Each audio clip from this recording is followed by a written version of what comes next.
최경영의 최강 시사.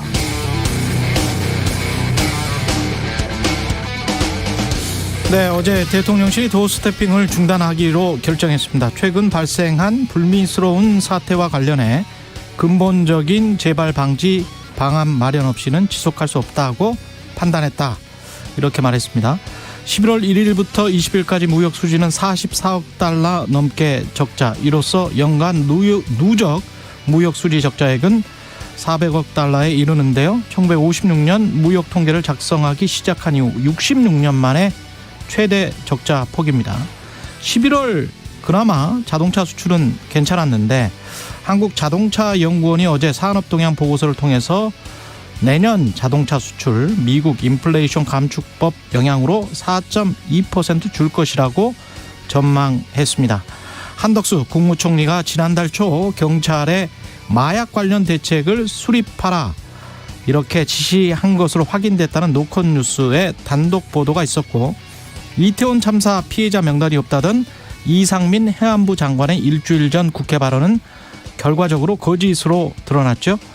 김건희 여사의 논문 의혹을 검증해온 한국사립대학 교수연합회 등 범학계 국민검증단은 영부인의 논문이란 제목의 백서를 12월 1일 발행한다는 MBC의 단독 보도도 있었습니다. 대장동 사건에 연루된 남욱은 김만배로부터 천화동인 1호의 지분은 이재명 당시 성남시장 측이란 말을 들었다고 주장했습니다. 네, 안녕하십니까. 11월 22일 화요일 세상에 이익이 되는 방송 최경영의 최강시사 출발합니다. 저는 KBS 최경영 기자고요. 최경영의 최강시사 유튜브에 검색하시면 실시간 방송 보실 수 있습니다. 문자 참여는 짧은 문자 50원, 긴 문자 100원들은 샵 9730 또는 유튜브 무료 콩풀 많은 이용 부탁드리고요. 오늘 최강시사 윤석열 대통령 출근길 문답에서 비서관과 설전을 벌인 MBC 기자에 대해서 무례하다고 비판했던 국민의힘 김종혁 비상대책위원 만나보고요. 정청래 최고위원과 또 만나보겠습니다. 그리고 오늘 나의 문화유산 답사기 서울편 왕관한 유홍준 명지대학교 석좌교수 초대했습니다.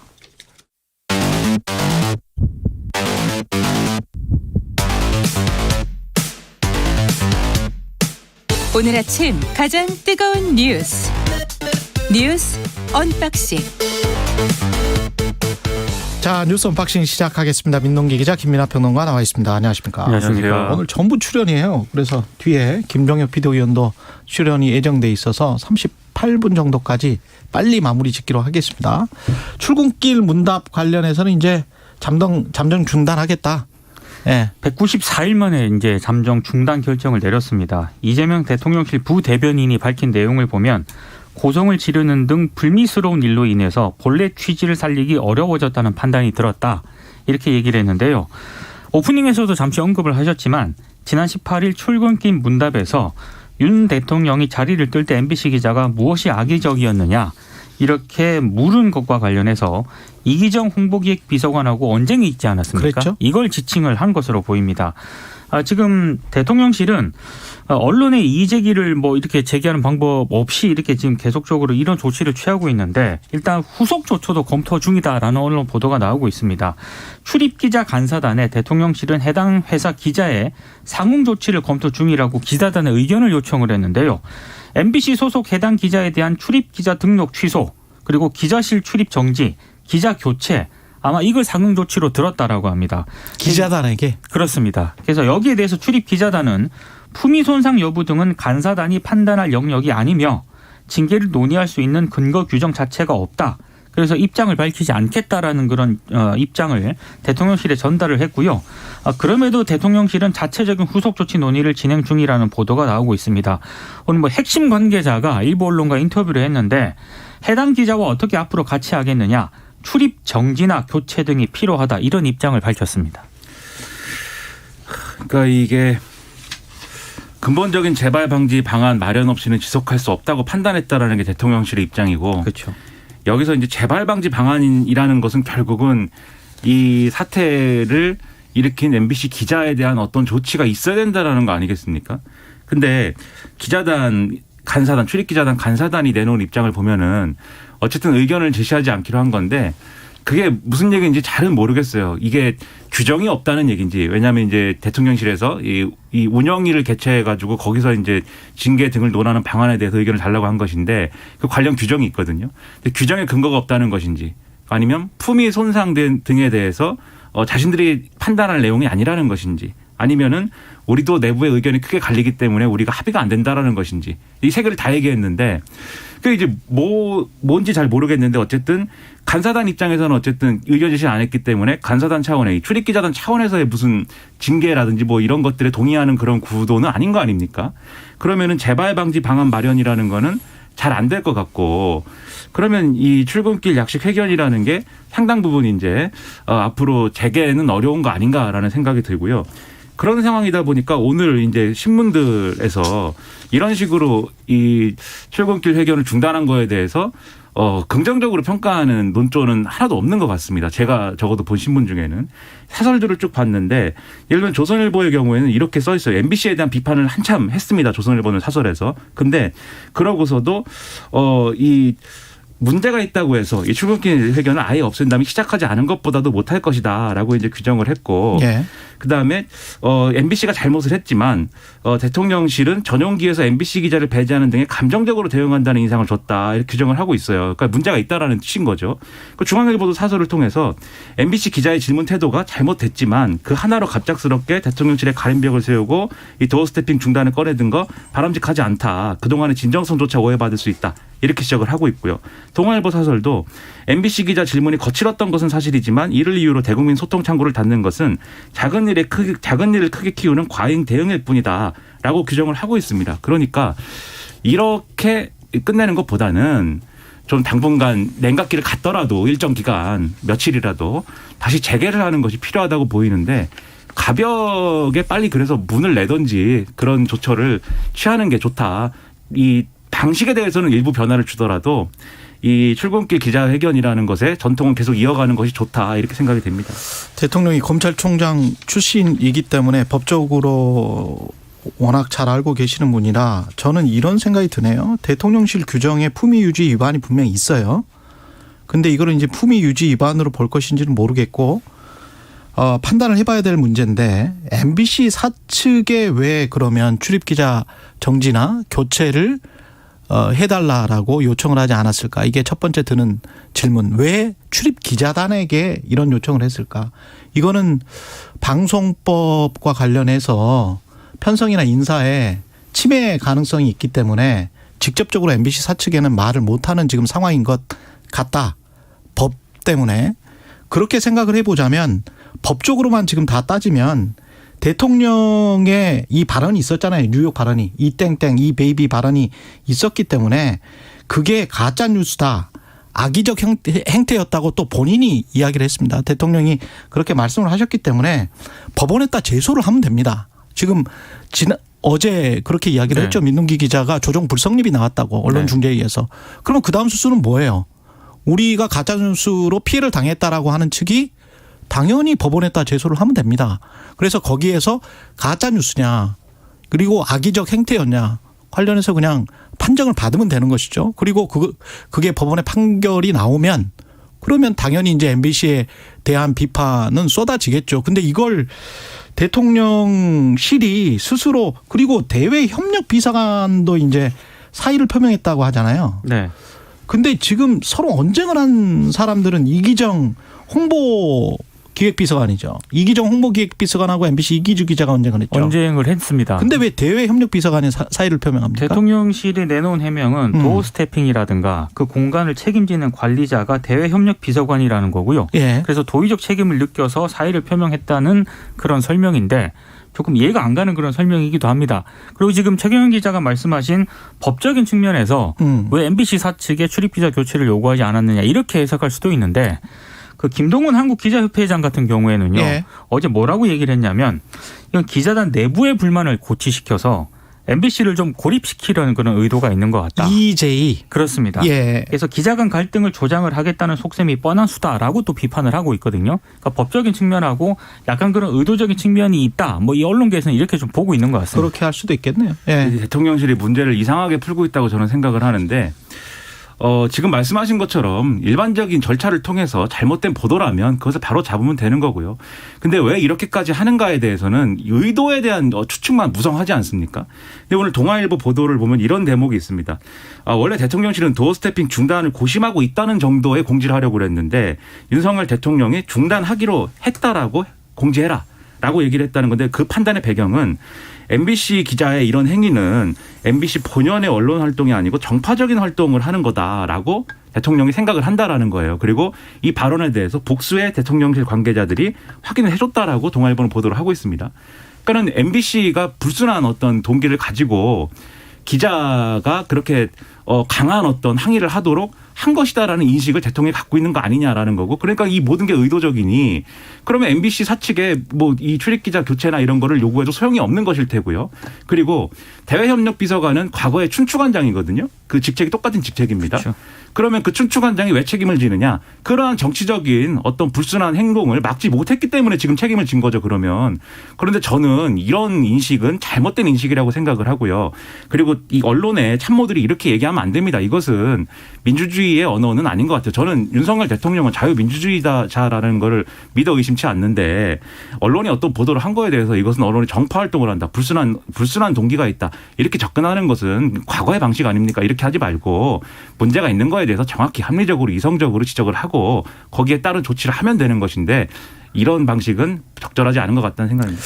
이태원 참사 관련해서 명단이 없다라고 지난 16일에 이상민 행안부 장관이 주장했는데 결과적으로는 거짓이었습니다. 유족 명단을 가지고 있는 것으로 밝혀졌습니다. 당시 이제 민병덕 더불어민주당 의원이 질의한 것에 대해서 이상민 행안부 장관이 자신은 지금 그 자료를 가지고 있지 않다 이렇게 얘기를 했는데요. 근데 일부 언론이 입수한 이태원 참사 사망자 및 유가족 명단 부유 및 활용 현안 자료를 보면 행정안전부는 참사 발생 이틀 만인 지난달 31일 서울시로부터 유가족 이름과 연락처 등이 정리된 자료를 받았고요. 행안부가 이 자료를 유족들의 지방세 감면에 활용을 하기도 했다는 겁니다. 민주당이 강하게 지금 반발을 하고 있습니다. 논평을 냈는데요. 국회에서 왜 국무위원 말을 못 믿느냐며 큰소리치던 이상민 장관의 모습을 생각하면 참 아연실색할 일이다라고 비판을 했고 명단 보유 사실을 왜 숨기려 했는지 좀 밝혀달라 이렇게 또 요구를 했습니다. 일단 행정안전부가 해명을 했는데요. 유가족 명단은 실무진이 자체 확보한 것이고 이상민 장관은 그런 사실을 미처 몰랐다 이렇게 해명을 하고 있습니다. 잘 이해가 안 됩니다. 왜냐하면 이상민 장관이 굉장히 국회에서 이 질의가 나왔을 때 격앙된 반응을 보였거든요. 그렇죠. 국무위원이 거짓말 한다고 왜 그렇게 넘겨짚느냐라면서 행안부는 연락처도 안 갖고 있다 이렇게 얘기를 했는데 그렇게 얘기할 상황이 전혀 아니었던 것이죠. 그리고 이전 상황을 비춰봐도 정부 대책에 보면은 유가족들하고 이제 관련 공무원하고 1:1 매칭을 시켜준다 이런 것도 있었거든요. 그럼 당연히 연락처나 신상에 대한 거는 행안부가 확보를 해야 되는 거죠. 장관 입장에서 자신이 모른다고 해서 행안부가 갖고 있지 않은 건 아니지 않습니까? 그러면 혹시라도 나는 모르지만 행안부 관련돼서 이 자료를 갖고 있을 수 있다라는 걸 전제해서 답을 했어야죠. 그래서 확인해 보겠다든지 뭐 이런 답변을 했어야 되는데 왜 절대 아니다라고 했을까?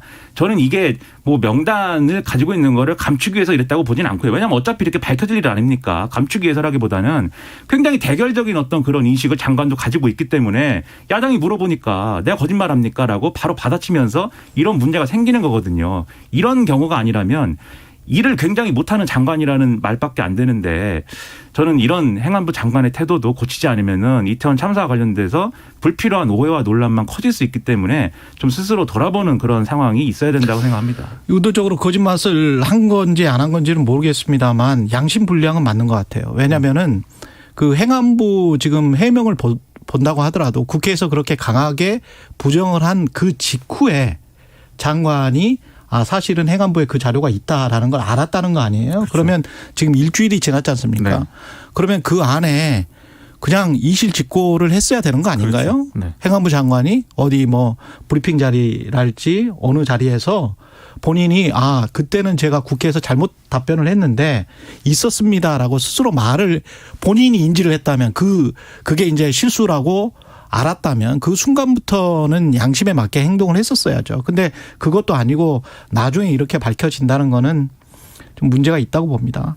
예, 남욱 석방뒤에 첫 재판을 했는데 이재명 측 지분이 있다고 들었다. 예, 이렇게 지금 말을 했습니다. 법정에서 말을 한 거죠. 그러니까 어제 이제 석방된 이제 첫 재판에 출석을 했는데요. 예. 몇 가지 이제 주장을 한 게 있습니다. 이를테면 2015년 1월부터 찬화동인 1호 지분이 이재명 당시 성남시장 측 지분이라는 것을 김만배 씨로부터 들어서 알고 있었다. 이런 증언이 하나 있었고 또 하나는 2013년에 유동규 전 본부장에게 전달했다는 3억 5,200만 원과 관련해서 유 전 본부장이 최초에는 그런 말이 없었는데 본인이 쓸 돈이 아니고 높은 분들에게 들어야 할 돈이라고 얘기했다. 이렇게 얘기를 했습니다. 높은 분들에 대해서는 정진상과 김용우를 알고 있다라고 얘기를 했는데요. 검찰이 정진상, 김용이라고 유동규 전 본부장이 말했느냐 이렇게 물으니까 형님들, 형제들이라고 말했다. 이렇게 또 진술을 했습니다. 이 외에도요. 남욱 변호사는 이재명 대표의 성남시장 재선 선거 자금으로 최소 4억 원을 건넸다라고 증언을 했고 또 이재명 대표가 경기도지사 선거에 당선된 2018년 지방선거를 앞두고도 김만배 씨가 정진상 실장에게 선거 비용을 줬다. 이렇게 주장을 했는데 다만 이 증언을 두고 논란이 좀 제기가 될 대목은 있습니다. 왜냐하면 본인이 직접 경험한 사실도 분명히 있긴 합니다만 다른 사람에게서 전해 들었거나 추측하는 내용이 적지 않기 때문인데요. 아마 이게 법정 증언의 신빙성을 두고도 논란이 제기될 대목인 것 같고 또 향후 재판이라든가 이재명 대표를 겨냥한 검찰 수사의 주요 쟁점이 될 것으로 보이는데 대표적인 게 유동규 전 본부장과 김만배 씨를 넘은 성남시 윗선에 대해서 전해 들었거나 자신이 생각한 내용을 주로 언급을 했거든요. 대표적으로 대장동 개발 지분에 이재명 대표 측 몫이 있다 이런 내용은 예. 본인이 김만배 씨로부터 들었다 이렇게 진술을 했고 정진상 민주당 대표실 정무조정실장과 김영 민주연구원 부원장에게 돈을 줘야 한다는 것은 유동규 전 본부장으로부터 전해 들은 내용이다. 어제 법정에서 이렇게 진술을 했습니다.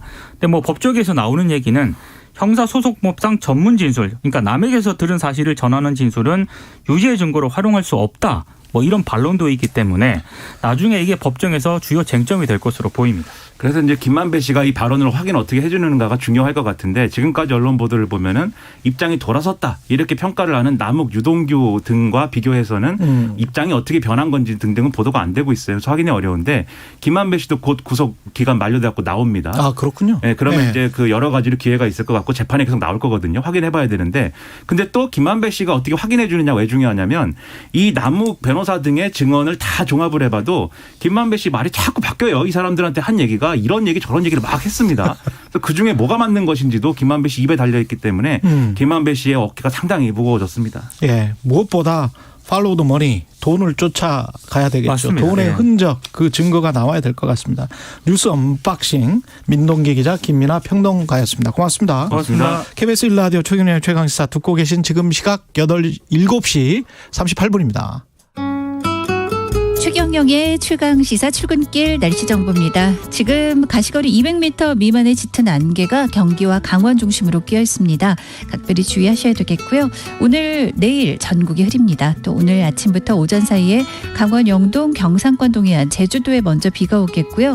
오후부터는 전국으로 확대됩니다. 이번 비는 내일 오전에 대부분 그치는데 동해안은 내일 밤까지 이어지겠고 동해안에 특히 30에서 최고 100mm 이상의 많은 비가 집중이 되면서 요란하고 많은 비가 지나겠습니다. 그 밖의 지역은 5에서 40mm가량이 지나겠고요.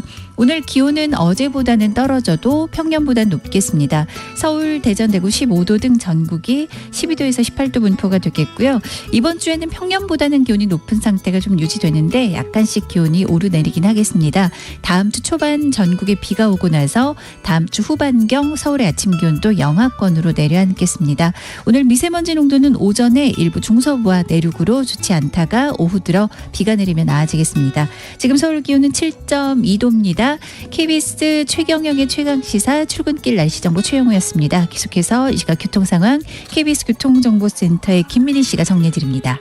출근 정체가 빠르게 늘고 있습니다. 대구 부산고속도로 대구 쪽으로 청도 2터널에서는 화물차 관련 사고가 나면서 뒤로 청도나들목을 지나면서부터 차량대 속도 많이 떨어져 있습니다.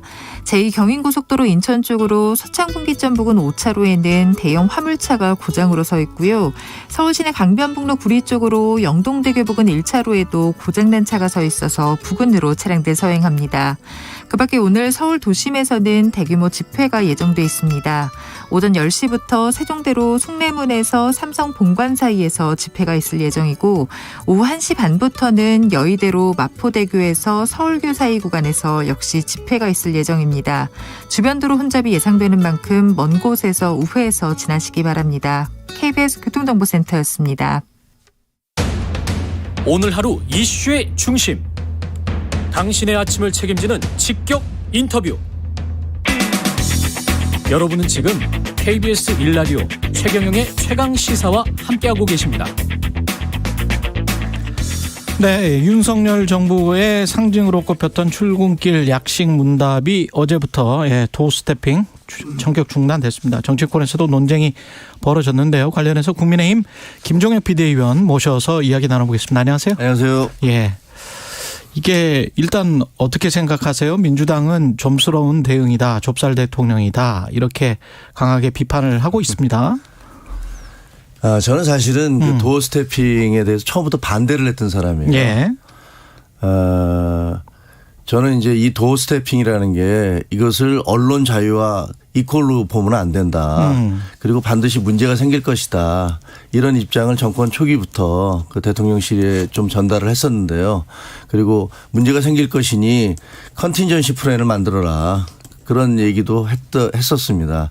왜냐하면 저도 이제 뭐 그 정치부 기자를 했고 정치권 출입을 했었고 권력에 대해서도 좀 계속 지켜봐왔던 사람인데 지금 청와대 지금 이제 대통령실 같은 경우는 출입 기자들이 원래 이제 그 대통령실 출입 기자들은 아침에 나와서 뭐 대변인이라든가 혹은 수석들이라든가 다른 행정관 비서관들에게 전화를 해서 여러 가지 이제 취재도 하고 그러는데 요즘은 취재를 아예 안 한다고 그래요. 왜? 대통령이 아침에 출근하면서 다 말해주니까. 다 여기서 뭐 얘기를 하니까. 네. 그러니까 대통령 한번 생각을 해보세요. 그 아침에 출근 시간에 와서 그 잠깐 서서 하는 그게 무슨 원래대로 대통령의 기자회견이라는 것은 그 참모들을 대동하고 같이 와서 여러 가지 국정의 현안에 대해서 주장을 펼치고 그다음에 기자들이 질문하면 이렇게 공개적으로 팔로우업도 하면서 추가 질문도 받으면서 상당 부분의 시간이 필요해요. 그런데 아침에 나가서 잠깐 얘기하는 것은 그냥 몇 마디에 불과한 거 아니겠어요? 그리고 대통령도 거기 서서 계속 몇십 분 동안 계속 할 수도 없는 거예요. 그러다 보니까 잠깐 얘기하고 들어가는데 언론의 속성상 가장 자극적인 걸 물어볼 수밖에 없어요. 그 언론이 나쁜 겁니까? 아니죠. 그건 뭐 그럴 수밖에 없는 거죠. 저는 그럴 수밖에 없다고 생각해요. 그러면 모든 논의의 중심이 굉장히 가벼운 주제로 해서 다 하루 종일 그게 논란이 되잖아요. 대통령이 어떤 말씀을 하거나 거기서 기자들과 무슨 자극적인 질문들이 우리도 알다시피 그러니까 쉽게 얘기하면 그 시사 패널들, 라디오, TV의 시사 패널들이 하루 종일 그 얘기를 가지고 얘기를 해요. 지금 대통령이 취임한 이래로 그러니까 5월 11일인가요? 그 다음 날부터 지금까지 61번 정도 그 도스태핑이 있었다고 해요.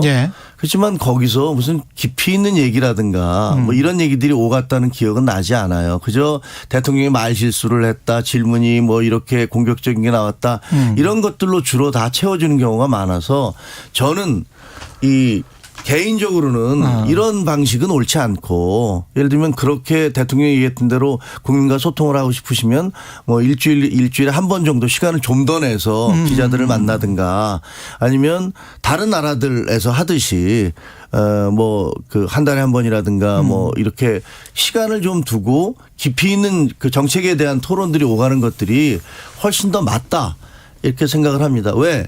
대통령과 총리는 다르거든요. 일리가 있습니다. 일리가 있고 홍준표 의원이랑 지금 비슷한 말씀을 하시는 건데 사실. 그래요? 예. 근데 이제 그 출근길 문답도 어떤 소통을 강조해온 대통령의 뭐랄까 철학, 가치 이런 것이 있고 그다음에 용산으로 이전을 하면서 내세운 게 이거란 말이죠. 어떻게 보면 이제 정부의 윤석열 정부의 핵심 기조 같은 건데 그게 이렇게 이제 폐지까지는 아니겠죠, 설마. 근데 이제 중단되는 이 과정 자체가 꼭 이 상황에서, 그러니까 MBC 전용기 탑승 배제, 그리고 그 이후에 이제 CBS와 채널A 기자만 따로 불러서 뭐 사적으로 뭐 이야기를 했다. 뭐 이런 것들이 쭉 나오고 난 다음에 특정 언론에 관해서 선택적으로 대통령이 취사 선택을 하고 있는 거 아닌가. 특정 언론만 너무 이렇게 좀 언론 탄압적 뭐 기자협회나 이쪽에서도 계속 성명이 나오고 있으니까요. 그런 과정에 이어서 이게 나오니까 이게 국민들이 생각할 때 맥락으로는 이거 이상하네. 이건 MBC 탄압의 언론 탄압의 일환인 것 같네. 뭐 이렇게 생각할 수도 있는 거 아닙니까? 제가 보기에는 양쪽을 다 저는 이제 언론의 경험이 있고 워낙 오래 있으셨으니까요. 34년 동안 했죠. 예. 그리고 현재 이제 또 비대위원으로 예. 그 정부 그 집권당에 있기 때문에 뭐 양쪽을 좀 바라볼 기회가 있는데 예. 대통령은 뭐 제가 알기에는 좀 이렇게 정치를 오래 하신 분이 아니잖아요.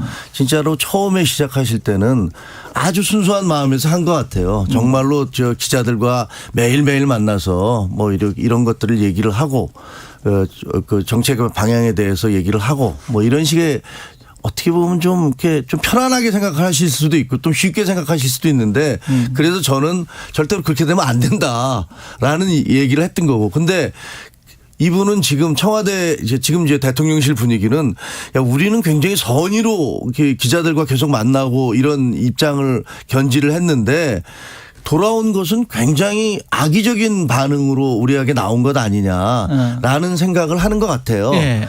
뭐 물론 언론 쪽에서는 다르게 생각을 할 거고 당사자인 MBC 쪽에서 다르게 생각을 하겠지만 예. 대통령실의 분위기는 그런 것 같고요.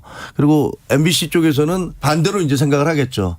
뭐 우리가 뭐 그렇게 좀 보도를 했다고 그래서 우리에 대해서 이렇게 그리고 과잉 반응하는 거 아니냐 이런 생각을 하시는 것 같은데 양쪽 다 그런 각자의 어떤 입장이 지금 충돌하고 있는 것 같은 그런 느낌이 듭니다.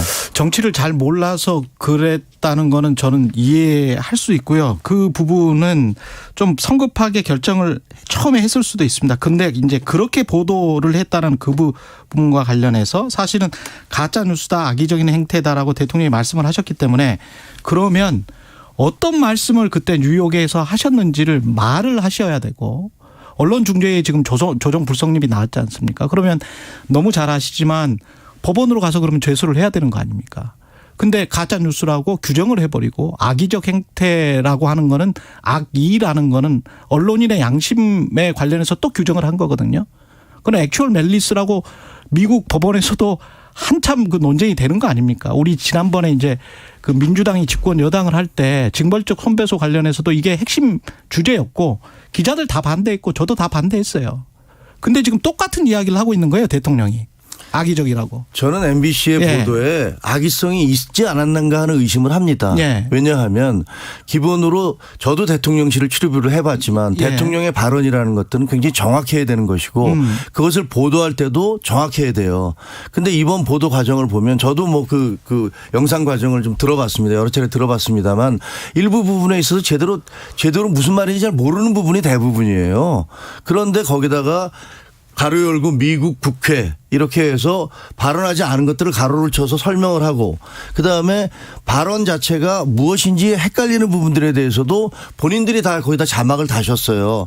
그다음에 그 자막을 단 것들에 대해서 그 발언이 확실한 것이냐라고 얘기를 했을 때 전문가들이라든가 음성 전문가들로부터 그거 사실 식별이 불가능하다라는 그런 대답을 들은 걸로 알고 있어요. 대통령실에서. 대통령실뿐 아니라 MBC에서도 나중에 MBC 제3노조도 얘기했지만 야 우리 영상 기자재 중에서 이 음성을 식별하는 것들이 있는데 그런 부분들에 대해서 확인을 해보지도 않지 않았느냐라는 주장을 했는데 그랬는데 그것이 엠바고가 끝나기도 전에 다른 일반 매체에 유출이 됐단 말이에요. 그게 무슨 MBC가 유출했는지 다른 쪽에서 유출했는지는 모르지만 그 풀을 한 곳에서 전달하는 것들이 다른 쪽에 유출이 됐기 때문에 그런 부분에 대한 것들 왜 대통령의 발언을 그게 뭐 그렇게 시급한 그 분초를 다투는 그런 보도라고 거기에 대해서 그런 식으로 성급하게 보도를 했느냐라는 부분에 대해서 이의 제기를 할 수 있고요. 문제 제기를 할 수 있고. 지금 엠바고 관련해서 말씀을 하셨는데 사실 대통령실에서 출입기자단에 다가와서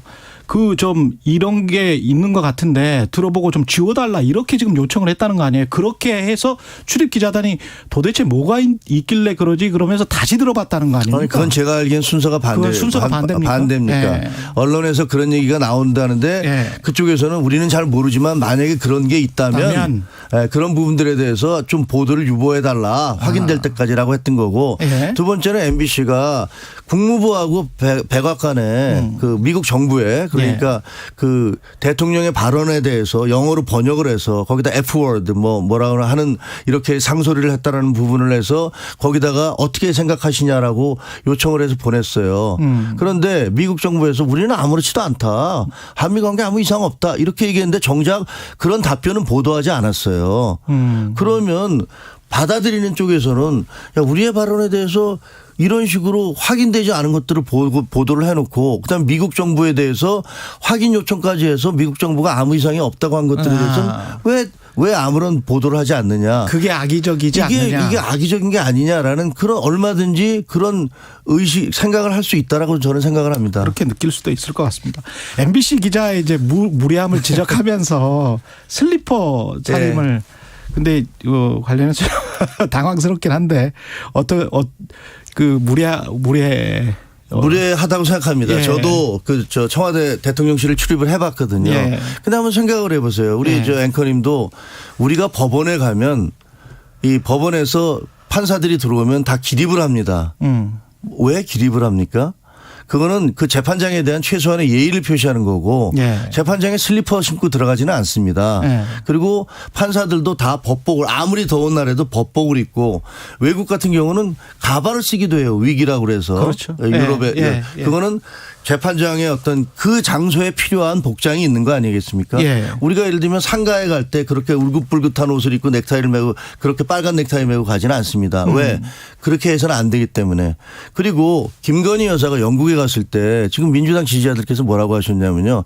그 까만 솔이 달린 그 모자를 썼다. 이거 귀족들만 쓰는 건데 이걸 쓰고 가서 예의에 어긋난다.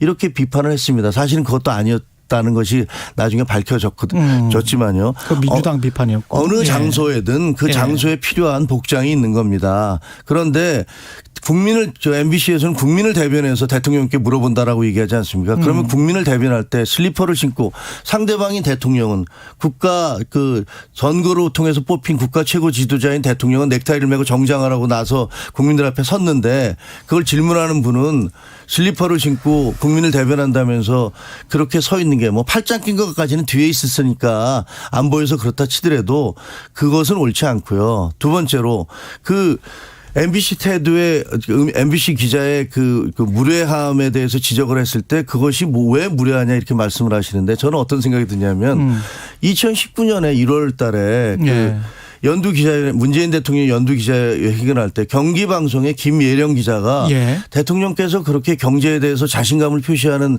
그 배경이 뭔지 여쭙습니다. 이렇게 얘기를 했습니다.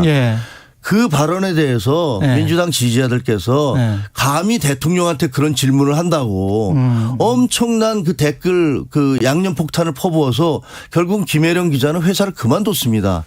아니 대통령한테 기자가 공식 기자회견에서 예절을 갖추어서 물어봤던 그런 질문에 대해서는 그것이 약간 좀 대통령이 대답하기 껄끄럽다고 그래서 대통령에 대해서 무례했다고 얘기를 하면서 아니 그렇게 그 아침에 도어 스태핑에서 거꾸로 제가 딱 한 가지만 까치집 머리 짚고 한번 저 카메라에 찍힌 적도 계시고 엄격결에 사실 뉴욕 발언도 엄격결에 이 베이비라고 말씀하시는 게 카메라에 잡힌 거잖아요. 이 베이비. 그리고 이제 이기주 기자도 엉겁결에 지금 슬리퍼 신고 막 출입에서 나온 것 같은데 그런 저런 것들을 생각을 해보면 어떻게 판단을 해야 될지는 누가 먼저 사과를 해야 될까요? 아니 저는 그래서 아마 이번에 여기 시간이 다음에 또 모실게요. 죄송합니다. 국민의힘 김종혁 비대위원이었습니다. 고맙습니다. 고맙습니다. 대한민국 산업을 이끄는 기업인 여러분, 글로벌 복합 위기의 시대에 여러분의 기업은 안녕하신가요? 도움이 필요하다면 언제든 산업통상자원부 무역위원회의 문을 두드려 주십시오. 정상가 이하로 덤핑 수입된 물품에는 덤핑 방지 관세를, 부당 보조금을 받은 수입품에는 상계 관세를, 지식재산권 침해, 영업 비밀을 침해하는 물품에는 시정조치 명령과 과징금 부과를, 국내 산업의 무역 안전망, 무역 구제제도가 지켜드립니다. 자세한 사항은 산업통상자원부 무역위원회 홈페이지를 참고하세요.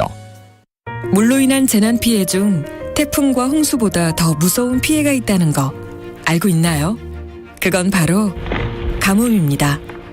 우리 주변에서도 가뭄으로 인해 단수를 경험한 사람이 늘어나고 있다는데요. 물 부족, 내가 겪게 된다면 정말 불편하지 않을까요? 물 부족 극복을 위해 하수를 정화해 식수로 활용한 싱가포르처럼 우리도 떨어지는 빗물을 모으고 하수를 깨끗하게 처리한다면 얼마든지 물을 재이용할 수 있습니다. 일상 속 물 부족 극복, 물 재이용에 여러분도 동참해 주세요. 이 캠페인은 환경부와 한국환경공단이 함께합니다. 원재재 가격이 올라도 거래가 끊길까봐 납품단가 올려달라고 말을 못해요. 최소한 원자재값 변동분만큼은 반영해줘야 되는 거 아닙니까? 원자재값 변동이 심할 때 가장 어려운 것이 중소기업입니다. 최소한의 안전판을 마련해 주세요. 중소벤처기업부 장관 이영입니다. 원재료 가격이 오른 만큼 납품대금에 제대로 반영되면 얼마나 좋을까요? 당연하지만 당연하지 않았던 거래 관행. 이제 납품대금 연동제로 중소기업 여러분의 어려움을 해결해 드리겠습니다. 재난 현장은 굉장히 혼란스럽습니다. 그리고 굉장히 마음의 충격을 받은 분들도 많이 있는데 좀 조용하게 안정되게 상담을 할 수 있는 공간도 그래서 여의치가 않아요. 2022 KBS 연중기획 기억을 기록하다. 저는 국립정신건강센터에서 국가트라우마센터장을 맡고 있는 정신과 전문의 심민영입니다. 저희가 2018년도에 국가트라우마센터가 개소를 할 때 마음 안심버스를 저희가 만들었는데 좀 혼란스러운 현장에서도 안정되게 상담을 할 수 있는 그런 공간, 그리고 더 나아가서는 이 버스를 보기만 해도 마음이 조금 더 안심이 되고 위안을 얻을 수 있는 그런 치료적인 장치인 거죠. 이제 목격자분들, 부상자분들은 그때의 잔상들에 대한 얘기를 많이 하셨습니다. 저희가 재경험이라고 얘기하는 증상인데요. 불쑥불쑥 그 감각과 관련된 그 떠올림, 재경험 증상을 많이 호소하셨고 직접적인 관련은 없는 분들도 계셨습니다. 이를테면은 트라우마 경험을 가지신 분들인 거예요. 그런 경험이 있으신 분들은 과거의 상처까지도 이제 올라오는 그런 경험들을 다시 하시게 됩니다. 정신건강 위기상담 전화가 있습니다. 1577-0199라는 365일 24시간 운영되고 있어요. 국가트라우마센터 신민영 센터장은 기억합니다. 이태원 참사 직후 심리지원단을 꾸렸습니다. 흔히 트라우마는 살아남은 사람들의 고통이라 불립니다. 대형 참사를 반복적으로 겪으며 극심한 트라우마에 시달리는 대한민국. 더 늦기 전 심리적 응급처치가 필요합니다. 당신과 대한민국의 기억, KBS가 기록합니다.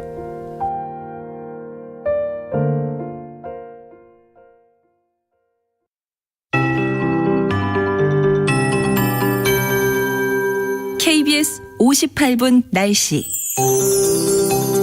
현재 미세먼지 농도 상황이 주로 내륙과 일부 서쪽으로 좋지가 않은데요. 오전에 수도권, 충청, 전북으로 좀 나쁘다가 오후 들어 전국으로 비가 확대되면서 대기질이 나아지겠습니다. 오늘은 아침에는 가시거리 200m 미만의 짙은 안개, 경기와 강원 중심으로 또 끼어 있습니다. 교통안전에 신경 쓰셔야 되겠고요. 오늘 오후부터 내일 오전에 전국에 비가 오겠습니다. 이미 아침부터 오전 사이에는 강원 영동과 경상권 동해안, 제주도에 비가 온다는 예보가 들어있고요. 지금 울릉군 쪽으로는 비가 조금씩 내리고는 있습니다. 이제 점차 오후 들어서 전국으로 비가 내리기 시작하겠고요. 내일은 전국에 비가 오전에 대부분 그치는데 동해안은 밤까지 이어져 동해안에는 최고 100mm 이상의 비가 집중되는 곳이 있겠습니다. 다른 지역은 5에서 40mm 정도 비가 오겠습니다. 오늘 서울, 대전, 대구 15도까지 오르겠고요. 광주 17, 제주 20도 등 전국이 12도에서 20도 분포. 어제보다는 좀 떨어지겠지만 여전히 평년보다 높은 기온 이번 주 중에 이어집니다. 주말 휴일로 가면서 조금씩 더 쌀쌀함을 느끼시겠고요. 다음 주 초반 전국에 비가 오고 나면 다음 주 후반경에는 서울의 아침 기온도 영하권으로 떨어질 것이라는 예보가 나와 있습니다. 지금 서울 기온 7도입니다. 최영우였습니다.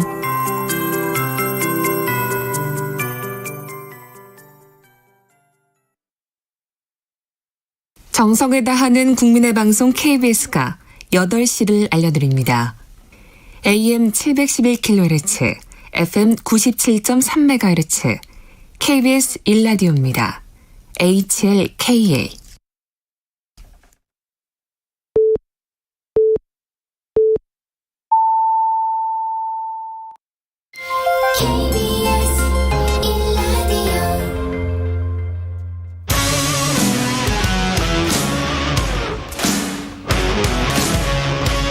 오늘 하루 이슈의 중심 최경영의 최강 시사.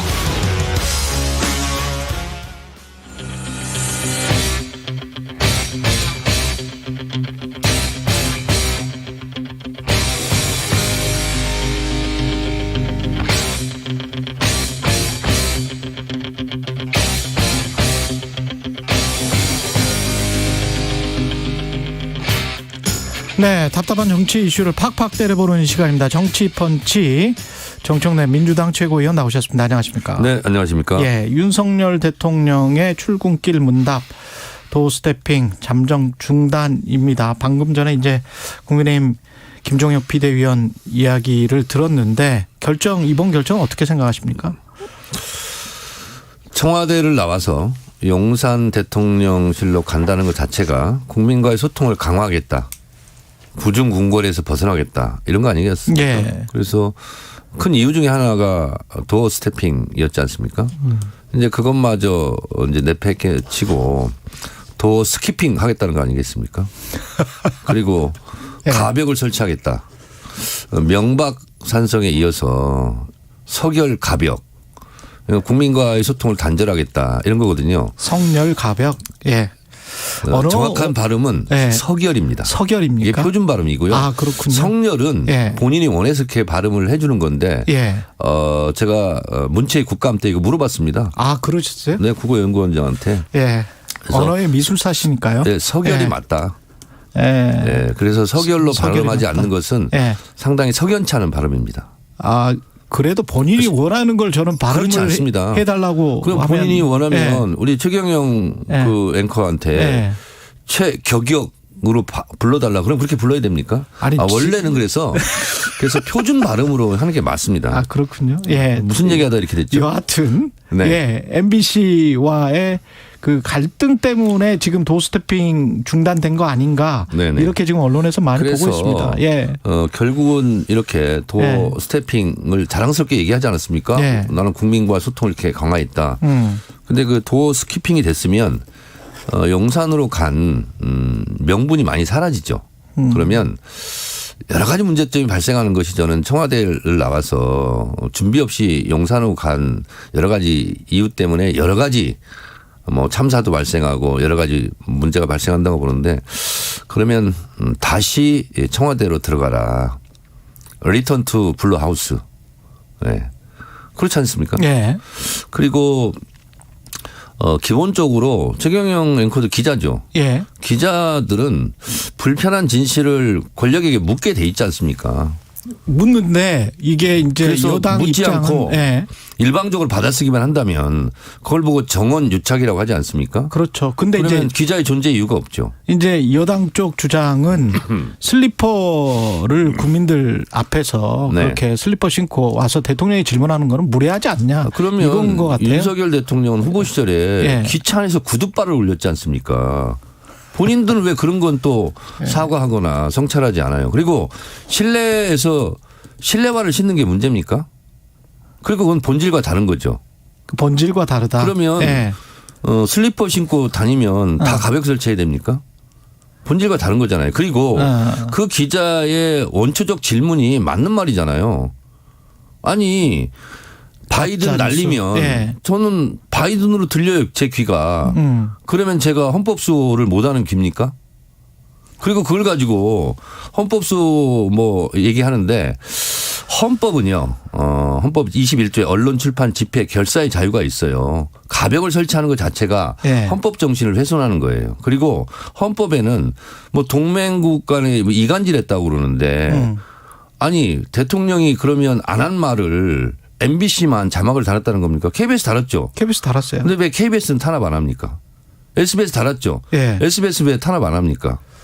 모든 언론이 예. 바이든이라고 처음에 다 했지 않습니까? 근데 왜 MBC만 찍어서 그러죠? 그러니까 MBC 기자가 좀 불편했다고 해서 가벽을 설치하면 다른 기자들은 좀 억울하지 않겠습니까? 아니 그럴 헌법수 차원이라면 MBC 기자를 전용기에 안 태우는 게 아니라 아예 취재 제한을 하고 감옥을 보내야 되겠죠. 그 정도 중대한 사안이면. 그런데 또 왜 취재는 또 허용합니까? 근데 그거는 진짜 그렇게 되면 뭐 헌정 질서를 문랑케 하는 거죠. 그거 말이 안 되잖아요. 아니 그러니까 지금 대통령 말씀이 동맹국을 이간질시켜 국익을 훼손하고 뭐 헌법을 뭐 어떻게 한다고 이렇게 얘기하지 않습니까? 그런 정도로 중대한 사안이면 국가보안법으로 처벌해야 되지 않습니까? 이거는 어떻게 보세요? 제가 국가보안법으로 처벌당한 적이 있어요. 전문가입니다. 이 정도 되면 국가보안법으로 엄벌에 쳐야죠. 가벽을 왜 설치합니까? 그 정도까지는 못하겠죠. 설마 지금 민주주의 시대에 그 정도까지는 못할 것 같은데. 민주주의 시대에 이런 게 있을 수 없죠.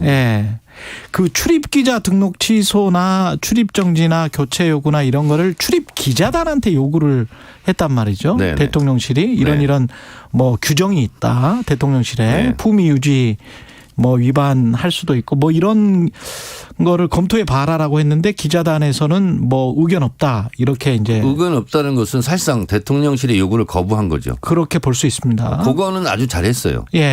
저는 그리고 기자들이 뭔가 좀 생각을 해야 될 게 MBC 기자 전용기 탑승 배제.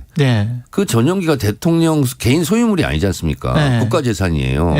그런데 언론사 취재를 뭐 어쨌든 방해한 거죠. 못하게 하고.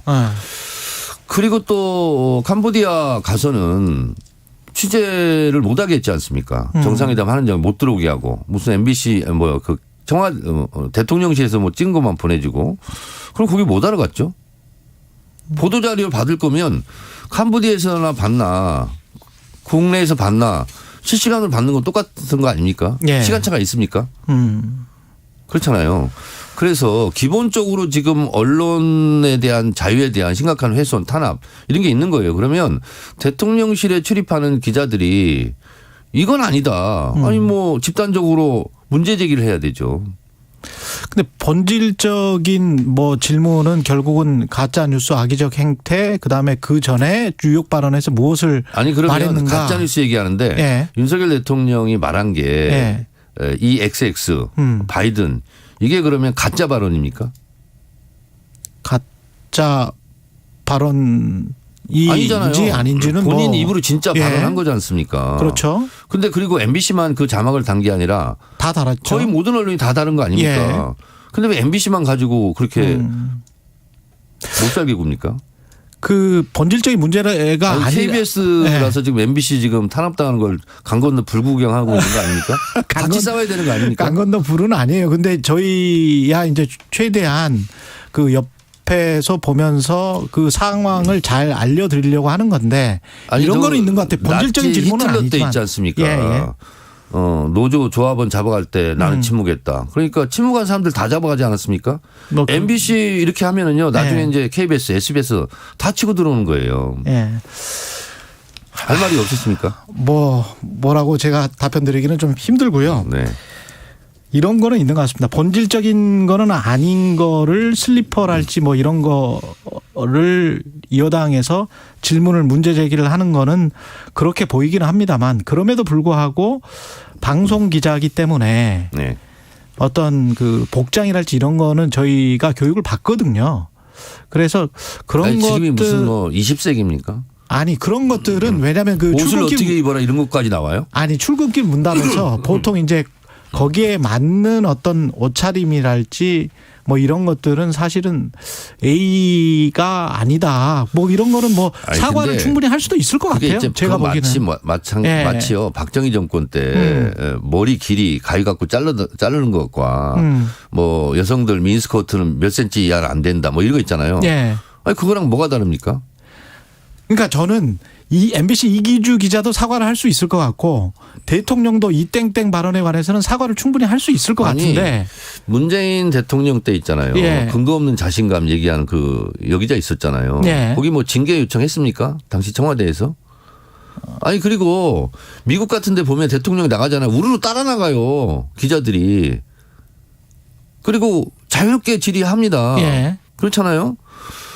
그리고 그 마이크 꺼졌을 때 바이든 대통령 얘기했다 또 본인도 사과하고 언론과 대통령 관계는 그런 거예요. 근데 옷은 이렇게 입어라. 뭐 슬리퍼는 신지 마라. 머리는 파마하지 마라. 화장 짙게 하지 마라. 이런 거를 만약에 지침으로 내려온다면 지침은 아니죠. 그 지침은 자체에 아닌데. 대해서 거부해야죠. 예. 왜 다들 순한양이 됐습니까, 언론사들이? 그게 아니고 민주당한테는 그렇게 좀 사납게 좀 쓰면서. 그건 아니에요. 그건 아니고 대통령도 까치진 머리를 하고 국민들에게 그런 모습을 찍히는 거랄지 이땡땡이랄지 아니, 이런 발언을 대통령이 해서 까치진 머리 했을 때 예. 오히려 인간적이더라고요. 아 그래요? 많이 바쁘셨나 보다. 이런 게 이제 어제도 좀 다른 것 같은데. 과하셨나? 뭐 이런 생각이 들고. 예. 대통령도 인간인데. 근데 그렇게 해서 국민들한테 이렇게 카메라에 찍히고 국민들한테 그런 모습을 보이는 거는 그게 이제 A에 벗어나기 때문에 그런 거는 사과를 해야 된다고 보거든요. 이 땡땡도 마찬가지고. 아니 그러니까 예. 그 MBC 기자가 뭐가 악의적입니까? 라고 질문 못 합니까? 그거는 내용은 그렇게 질문할 수 있죠. 뭐 그렇잖아요. 그리고 예. 대통령이 들어간 다음에 그 대통령실 그 관계자요? 비서관인가요? 그분하고 벌어진 언쟁이에요. 대통령하고 언쟁을 벌인 것도 아니고. 예. 그렇지 않습니까? 근데 그걸 가지고 가벽까지 설치하고 뭐 출입제한 이런 징계도 요청하고 이런 것 자체가 좁쌀 대통령이다. 뭐 간장종지 아니냐 뭐 이런 조롱 섞인 비난이 있을 수밖에 없는 거죠. 알겠습니다. 국정조사는 여당에서 약간의 기류 변화가 있는 것 같은데 예산안 처리하고 그다음에 협의해 보겠다는 건데 주호영 원내대표는 이거는 그 합의할 수도 있다 뭐 이런 뉘앙스 아닙니까? 혹시? 저희는 원칙적으로 예산안보다 국정조사가 더 중요하고 국정조사와 예산안은 별개의 문제다. 예. 이렇게 생각을 하고 있고요. 그리고 국정조사 문제에 대해서 국민의힘 내부에서도 뭐 발표는 만장일치로 반대한다. 뭐 그런 거는 아닌 것 같습니다. 그래서 저희는 어제 원내대표단 뭐 국회의장하고 회동을 한 걸로 알고 있고 거기에서 국정조사 그럼 계획서가 제일 중요합니다. 어떤 기관을 할 것인지 그리고 며칠을 할 것인지 네. 뭐 증인은 어떻게 할 것인지 이런 게 굉장히 중요하거든요. 그것을 민주당에서는 이미 다 안을 갖고 있습니다.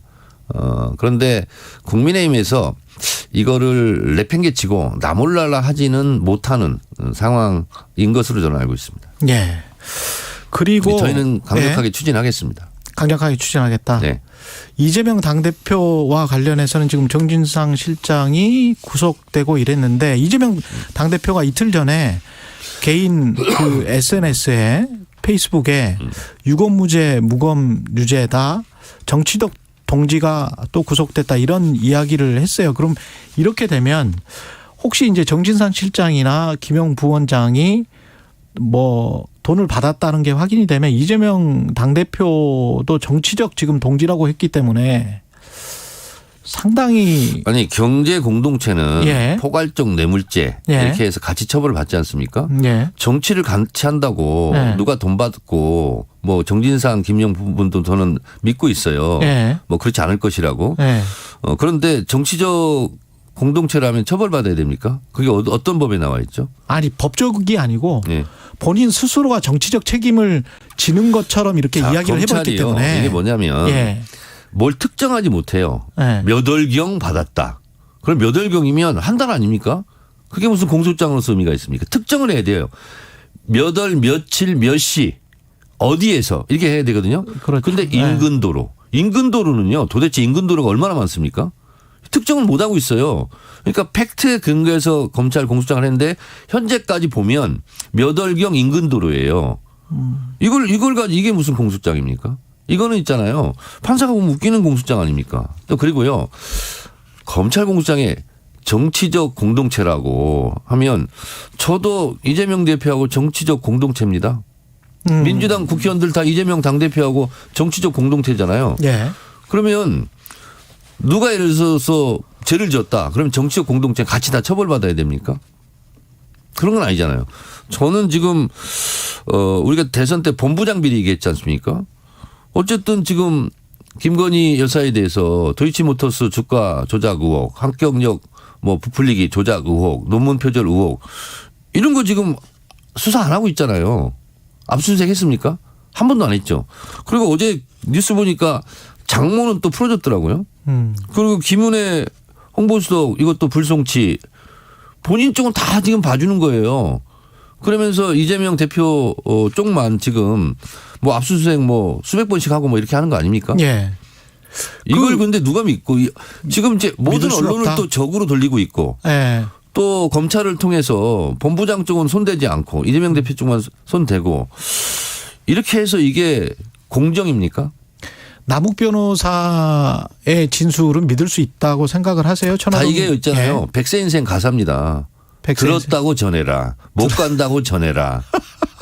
이 전원은요 증거 능력이 없을 거요. 아, 예, 그렇게. 아니, 예, 전원은 없어요. 검찰 수사 예. 과정에서 들었다고 전해라. 아직 증거가 그러니까 안 나왔다. 주장할 이런 말씀이시네. 지금 검찰이 제대로 못 내놓고 있지 않습니까?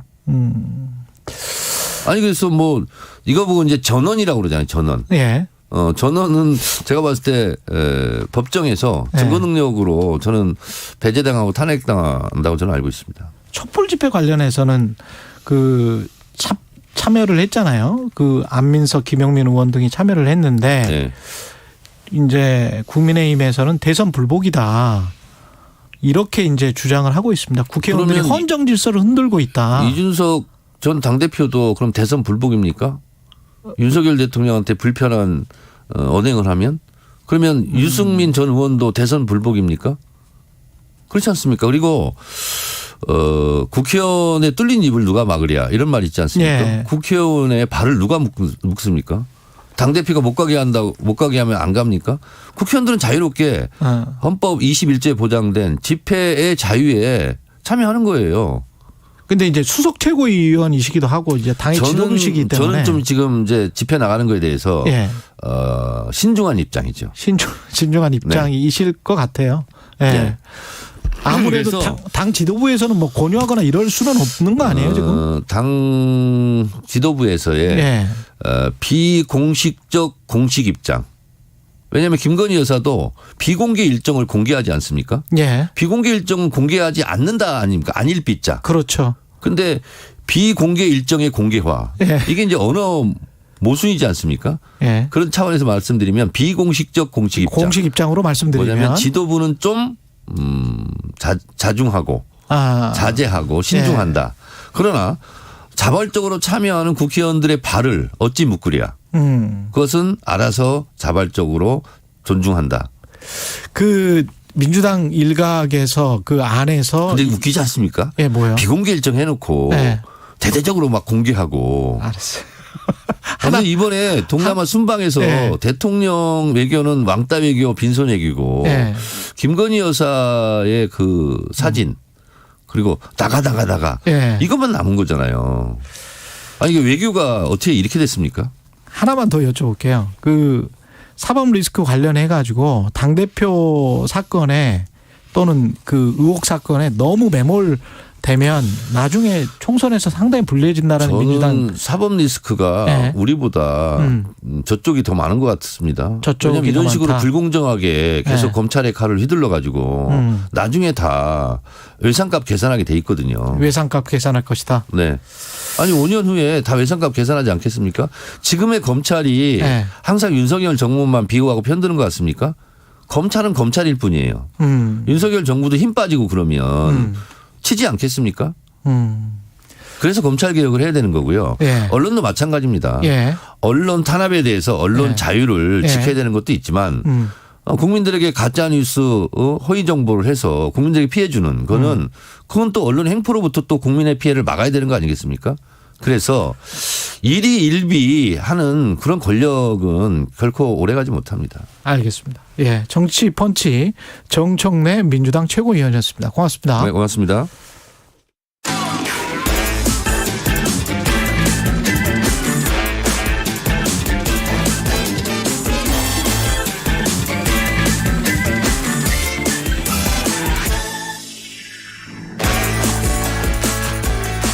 네, 최경영의 최강시사 한 번 더 뉴스 시작하겠습니다. 정은정 작가입니다. 안녕하세요. 네, 안녕하세요. 오늘 저 소설인가요?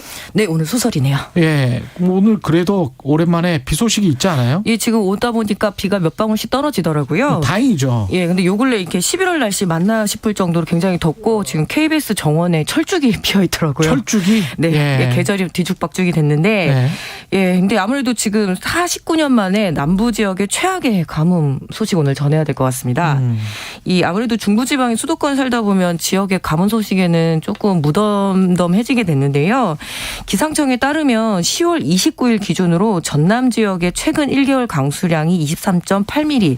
그러니까 이게 평년에 비해서 36.4%밖에 되지 않는다고 합니다.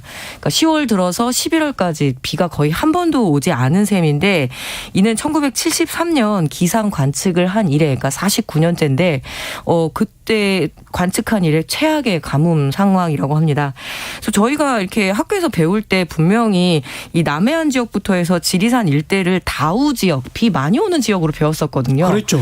예, 그런데 이번에는 그런 교과서도 틀리게 된 거네요. 지금 얼마나 심각한 상황인가요? 일단 저수량이 너무나 줄었습니다. 주로 이제 이 전남 지역 본부, 그러니까 한국농어촌공사 전남 지역 본부에 따르면 전남 지역 저수지의 평균 저수율이 44%에 불과하다고 하는데 일례로 그 광주광역시 시민들의 60%의 식수를 책임지고 있는 동복댐의 경우에는 작년에 비해서 무려 10m가 수위가 낮아져서 지금 저수량이 31.5%밖에 되지 않는다고 해요. 그리고 또 다른 식수댐인 주암댐도 상황이 마찬가지니까 이제 제한급수 이야기까지 나오고 있죠. 예, 1719님이 작가님 MBC KBS 종횡무진하시네요. 좋은 정보 늘 감사하고 응원합니다. 이렇게 말씀하셨습니다. 감사합니다. 예. 가뭄이 이렇게 심각하면 피해도 지금 농업이 피해를 많이 입을 것 같습니다. 예, 남부 지역이 우리나라 먹거리를 책임지고 있는 굉장히 중요한 농업지대입니다. 그렇죠. 노지채소 피해가 지금 심각한데요. 남부 지역의 노지채소가 대표적으로 양파, 마늘, 당근, 시금치거든요. 이는 늦가을에 심어서 그리고 한번 물을 충분히 먹어야 되는데 10월 초에 심었던 이 조색 양파가 물을 한 번도 먹지 못하게 된 거죠. 그래서 지하 관정을 뚫어서 이제 그 지하수를 끌어올려야 되는데 문제는 지하까지 바짝 말라 있어서 아무리 노력을 해도 물도 올라오지 않고 결국은 그 좁은 공동체에서 서로 물꽃 싸움 때문에 이웃끼리 얼굴을 붉힐 정도다 이렇게 이야기를 하고 있고요. 무엇보다 지금 그 완도군에 넙도라는 곳이 있습니다. 예. 이미 5월부터 1일 급수 6일 단수. 1일 급수 6일 단수? 네, 그러니까 벌써 그렇게 고통을 겪고 계셨던 거죠. 제가 섬에 산 적이 있는데 네. 그 70년대 상황인데 그게? 예, 도서 지역 같은 경우에는 특히 수원지가 없기 때문에 오로지 저수지 하나에 매달리다 보니까 지금 완도군이나 신안군 같은 경우에는 배 혹은 트럭에 물을 실어 와서 저수지를 채워서 겨우겨우 그 급수량을 유지를 하고 있는데 그럴 수밖에 없네. 대도시에 살면은 사실 물 스트레스가 없잖아요. 그런데 네. 농어촌 지역은 평소에도 물 스트레스가 상당히 높았는데 이제 광주광역시까지도 이렇게 계속 가뭄이 계속되면은 제한급수 들어갈 수 있다라는 경고까지 나오고 있으니까 이제 도시민들의 일상도 상당히 영향을 받을 수밖에 없는 상황이죠. 그러네요. 특히 이제 섬이 물이 없기 때문에 네. 예. 이게 지금 기후 위기랑도 연결이 됩니까? 이번 가뭄의 원인이? 예, 많은 기상학자들이 그렇게 보고 있는데요. 이 라니냐 현상, 그러니까 주로 이게 동태평양이 평소보다 차가운 현상인데 이게 3년째 지속되고 있으면 우리나라에 차고 건조한 북풍을 불게 합니다. 그러니까 겨울에 눈도 비도 내리지 않아서 산불도 많아지고 그래서 이렇게 극심한 가뭄까지 이어지고 있는데요. 또 극단적으로 파키스탄 같은 데는 너무나 많은 비가 와서 사람들이 많이 그렇죠. 죽고 그리고 집이 무너지고 이런 상황들이 그러니까 극단들 양극화되는 현상들이 벌어진다는 점에서 그 누구도 이 잘못에서는 벗어날 수 없죠. 네. 추워야 될 지역이 따뜻하고 이 계절이면 따뜻한 지역이 갑자기 추워져서 폭설이 내리고 이런 게 이제 전 세계적으로 이런 것 같습니다. 그렇죠? 네. 그래서 비 많이 오기로 유명한 제주도도 지금 상당히 강수량이 부족해서 제주도도 애를 먹고 있다고 하는데 이런 물 스트레스가 현실화된 상황에서 기후 위기에 대한 대응은 너무나 미온적인 것 같네요. 그리고 카타르 월드컵 말도 많고 탈도 많습니다, 지금. 예. 예. 개막식 주최국 승리에 신화를 끊어낸 그런 불명예야 뭐 그런가 보다 하고 넘어갈 수 있는데요. 더 큰 문제는 이 카타르 월드컵을 피해 월드컵이라고 부르고 있죠. 예, 많은 논란을 양상하고 있어서 심지어 영국 BBC의 경우에는 개막식을 딱 2분간만 방영했다고 합니다. 아, 그래요? 예, 어제 잉글랜드 선수들이 무릎을 꿇고 인권 침해에 대해서 이렇게 항의하는 퍼포먼스를 벌였는데요. 예, 일단 왜 피해 월드컵이라고 부르냐면 이 카타르가 석유로 굉장히 돈을 많이 버는 나라잖아요. 그렇죠.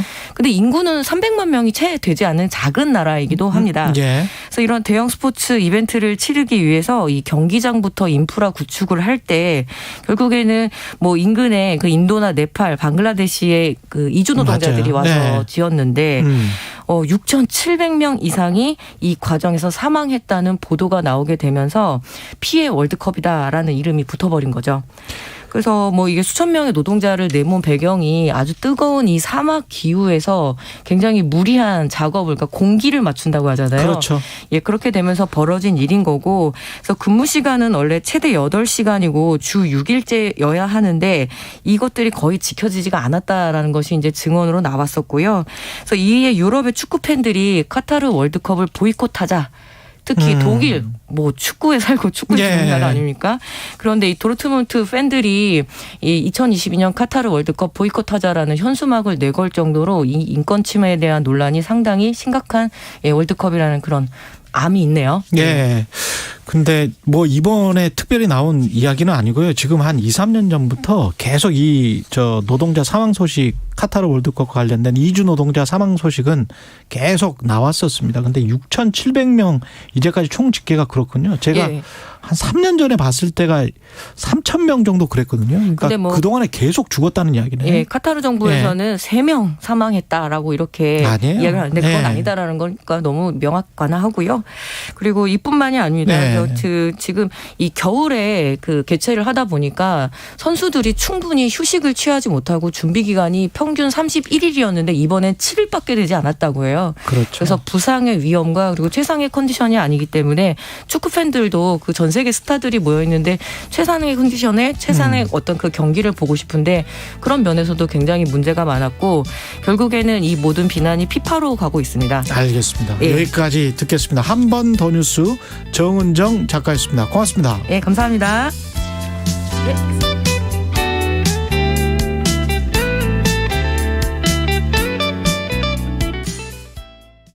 안녕하십니까. 과학기술정보통신부 장관 이종호입니다. 국민 여러분, 디지털에 얼마나 친숙하신가요? 디지털 기술은 우리 산업과 사회 곳곳에 퍼져 있습니다. 이제는 디지털 역량이 곧 국가 경쟁력입니다. 정부는 우리나라가 선도 국가로 나아가기 위한 대한민국 디지털 전략을 추진하고 있습니다. 안정적인 데이터 인프라와 세계가 부러워할 인공지능 기술을 갖추고 국민 모두가 디지털 혜택을 누리는 대한민국 함께 만들어가겠습니다. 이 캠페인은 과학기술정보통신부와 함께합니다. 우리 생활에 유용하게 쓰이지만 폐기물을 남기는 방사선. 누군가 해야 하지만 아무나 할 수 없는 일. 방사성 폐기물 관리. 더 세심한 관리로 아이도 환경도 안전하게. 방사성 폐기물은 관리가 중요합니다. 방사성 폐기물을 안전하게 관리하는 한국원자력환경공단. 안녕하십니까?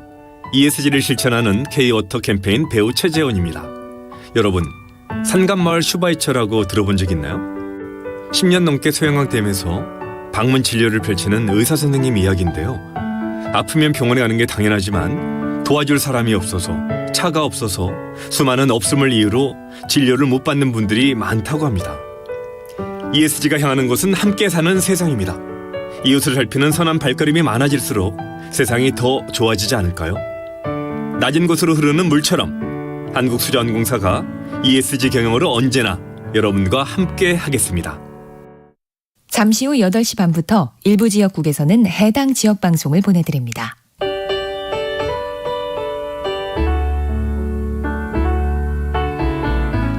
한 해를 또 자신의 인생을 되돌아보기 좋은 계절입니다. 여러분의 경제 스토리는 어떠셨나요? 파란만장하시죠? 총 상금 6천만 원. 대한민국 경제 오디션에 여러분의 사연 보내주세요. 자세한 내용은 오후 4시 5분 홍사원의 경제쇼에서 확인해 주시기 바랍니다. 진행은 서툴지만 내용은 알찹니다. 진실의 편에서, 정의의 편에서, 약자의 편에서 뉴스를 전합니다. 주진우 라이브와 함께 더 많이, 더 오래 웃었으면 좋겠습니다. 매일 오후 5시 5분 KBS 1라디오 주진우 라이브. 지금 시각은 8시 30분입니다. KBS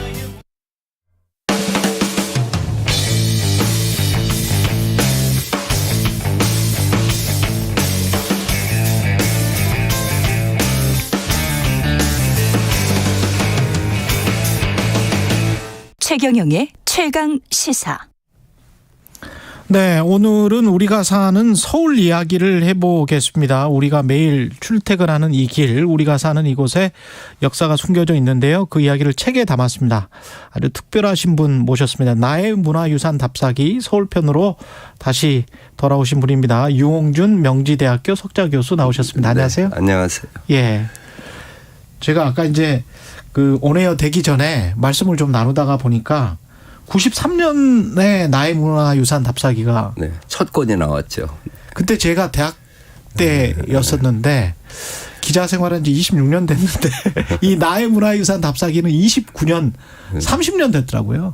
근데 이번에 이제 서울편이 2권으로 나왔습니까?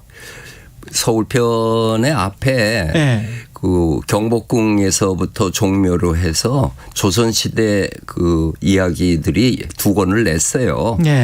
또 한양 정도 600년으로 그걸로 서울 답사기를 끝내려고 했는데 사실 우리가 지금 살고 있는 북촌, 서촌, 인사동, 성북동 이곳에 사람들이 많이 가잖아요. 그렇죠. 그게 어떻게 형성됐는가에 대한 증언이 있을 필요가 있다. 그런 생각에서 써서 사실 문화유산 답사기 시리즈로서 이번 책은 안 써도 내가 불성실하다 소리는 안 들을 텐데. 그러나 근데 그 대신에 지금 내가 이야기하는 것이 100년 후에 가서는 하나의 증언이 될 테니까 그동안 조사하고 또 살면서 느낀 것을 그 녹여서 썼죠. 이게 첫 출간이 아까 말씀드린 대로 93년인데 인문학 최초로 100만 부 달성했고 누적 판매 부수가 500만 부. 난 모르는데 하여튼 출판사에서 500만 부래요.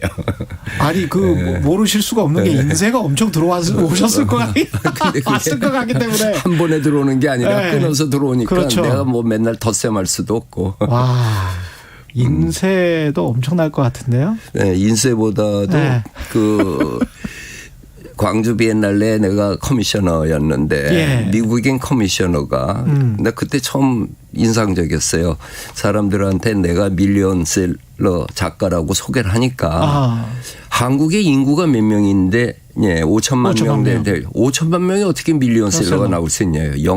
영어로 뭐 10억이고 인구를 대상으로 쓰면은 몰라도 거기는 3억 2천만 명이니까 거기 또 뭐 외국의 영어 사용권 다 합치니까요.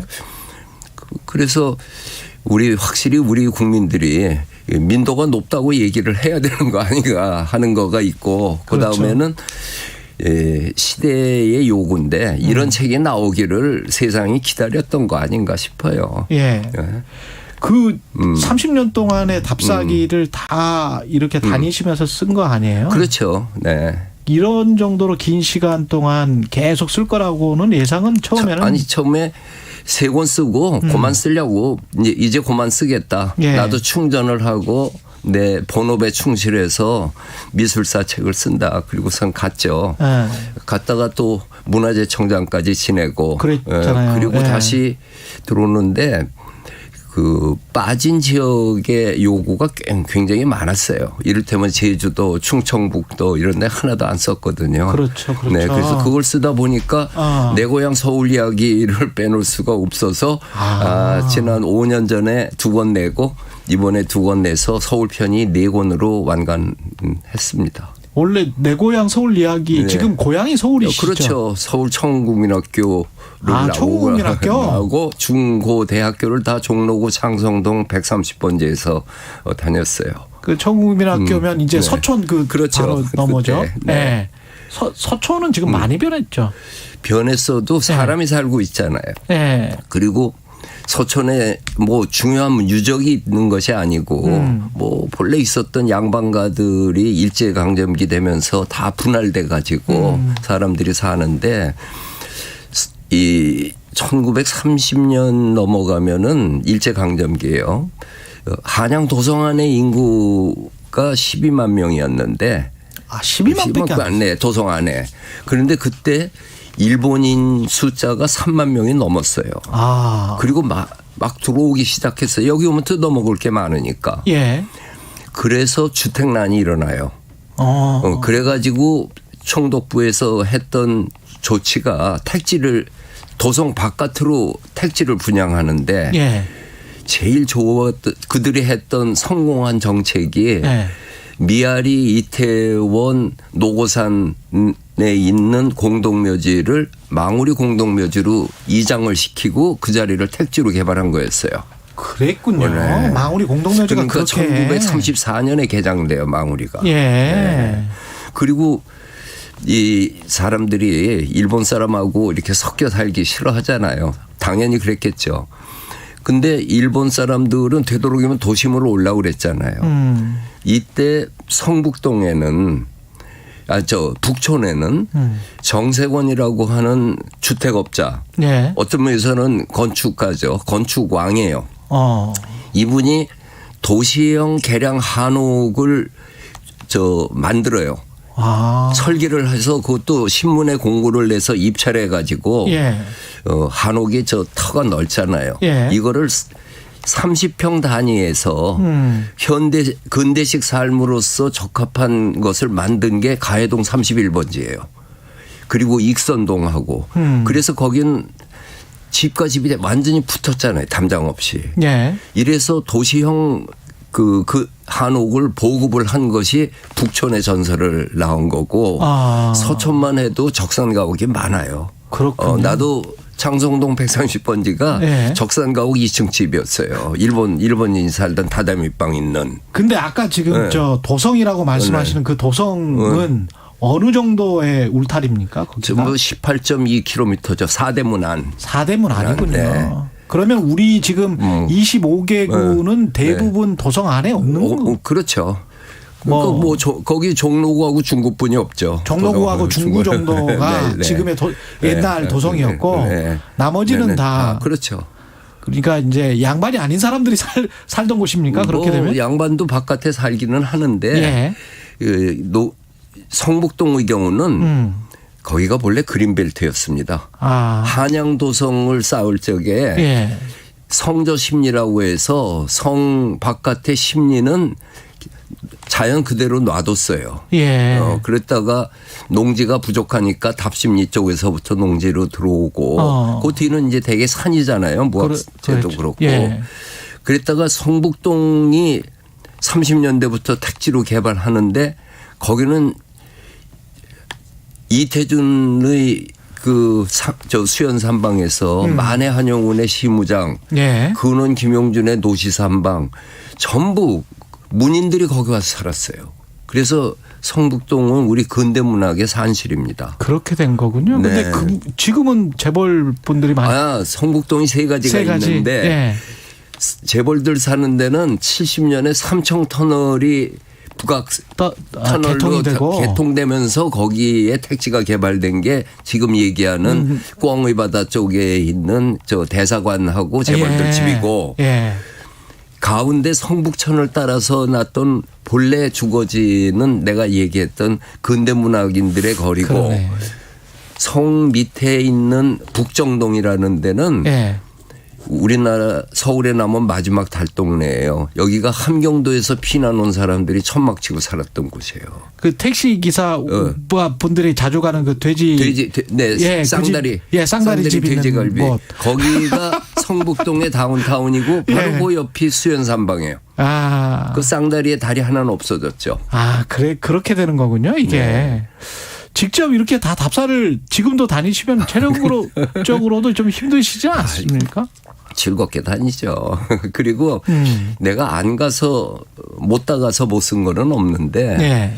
우리 국토가 얼마나 넓은데 이 12권 가지고 되겠어요. 네. 그 대신에 내가 이 책을 시리즈를 이제 곧 끝내고 싶은데 네. 끝내기 전에 그래도 문화유산 답사기 시리즈에서 이게 빠졌으면 안 되겠다 싶은 것을 좀 추려서 국토박물관 순례라고 해서 한두 권 더 쓰고 이제 내년이나 내후년에 피어리어도 찍으려고 그럽니다. 야, 이번에 서울 그 여행 추천도 좀 해주실 수 있을 것 같은데 문화유산 답사기이기 때문에 핫플레이스 같은 것 젊은이들에게. 이 책 이후라고 예. 볼까요?